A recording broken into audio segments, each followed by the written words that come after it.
নমস্কার বন্ধুরা, চন্দ্র রান্নাঘরে স্বাগত। আচ্ছা দেখুন কি সুন্দর হাওয়া উঠেছে, এক্ষুনি হাওয়াটা উঠলো। প্রচণ্ড গরম, খুব কষ্ট হচ্ছে আজকে।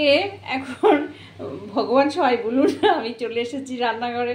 এখন আমি আলুর দম আপনাদের করে দেখাচ্ছি। হ্যাঁ, নিরামিষ আলুর দম। হ্যাঁ, নিরামিষ বলতে পেঁয়াজ রসুন দিয়েই করছি। দেখুন, এই চাটু বসিয়েছি। চাটুর মধ্যে আমি প্রথমে দেব এই, দেখুন, তেলের মধ্যে আদা রসুন, আর দেব এই যে কয়েকটা কাজু বাদাম। কাজু বাদাম দেখুন। আচ্ছা, এবার দেব আমি পেঁয়াজ। হ্যাঁ, পেঁয়াজ, একটা গোটা পেঁয়াজ। হ্যাঁ,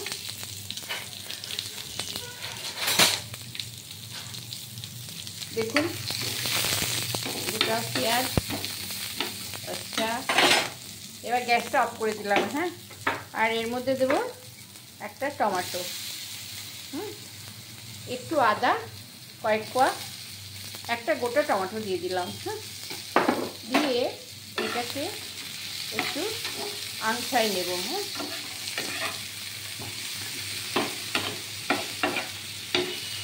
কোনো নুন ছাড়া কিন্তু। হ্যাঁ, শুধু আদা, কয়েক কোয়া রসুন, একটু পেঁয়াজ, কয়েকটা কাজু বাদাম আর টমেটো দিয়ে এটাকে নেড়ে চেড়ে নিলাম।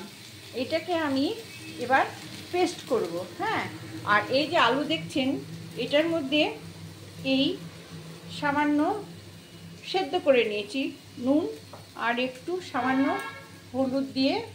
হ্যাঁ, আমি এটা মেখে নেব। হ্যাঁ, মেখে আমি এবার খুব সুন্দর করে ভেজে নেব তেলে। হ্যাঁ, ভেজে এটা আলুর দম করবো। হ্যাঁ, আচ্ছা, আমি এইটাকে মিক্সিতে পেস্ট করে নিই আর আলুটা ভেজে নিই, তারপর দেখাচ্ছি। দেখুন বন্ধুরা, কড়াই বসিয়ে দিয়েছি। আমি সর্ষের তেল দিয়ে দিলাম। হ্যাঁ, সর্ষের তেল দিয়ে দিলাম। এবার আলুটা ভাজবো। তার আগে আমি দেখুন জিরে আর তেজপাতা দিয়ে দিলাম। আর এটা রান্না করব লবণ, হলুদ, এটা ধনে গুঁড়ো, এটা লঙ্কা গুঁড়ো, আর এইটা জিরে গুঁড়ো, আর গরম মশলার ঘি, একটু চিনি, ব্যাস। আচ্ছা, দেখুন এই যে আলুটা মেখেছি, এবার ছেড়ে দিলাম। বেশ লাল করে কিন্তু ভাজা হবে। হ্যাঁ,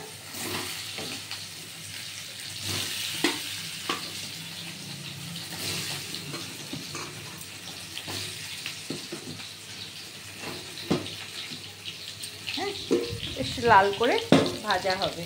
দেখুন, এটা সুন্দর করে লাল করে ভাজা হবে। হ্যাঁ,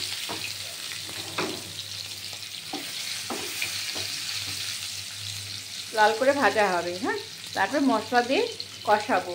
আর এই যে টমেটোটা, টমেটো, পেঁয়াজ, আদা, রসুন, রসুন বেশি না, 6-7 কোয়া, আর হলো একটু মানে হাফ ইঞ্চি আদা, একটা পেঁয়াজ, একটা টমেটো, 10টা কাজু বাদাম পেস্ট করে নিয়েছি, দেখেছেন তো। আচ্ছা, আর লাগবে এই হাফ কাপ টক দই। টক দইটা আপনারা পেস্ট করে নিতে পারেন, এরকম করে ঘুটেও নিতে পারেন। হ্যাঁ, আচ্ছা, এইটা এখন ভাজা হবে। যতক্ষণ লাল করে ভাজা না হবে ততক্ষণ কিন্তু এই রান্নাটা করা যাবে না। হ্যাঁ, দেখুন অনেকে অনেকভাবে করে, আমি এইভাবে আলু দম রান্না করি। একবার আমার মতন করে দেখবেন কেমন লাগে। ভালো লাগলে অবশ্যই একটা সাবস্ক্রাইব করবেন, লাইক করুন, শেয়ার দেবেন। এই আলুর দম দিয়ে লুচি, পরোটা, ফ্রাইড রাইস, পোলাও সবই ভালো লাগে। দেখুন একটু মিষ্টি মিষ্টি স্বাদ হয়, টক মিষ্টি মিষ্টি। হ্যাঁ, আচ্ছা, এটা ভাজা হোক।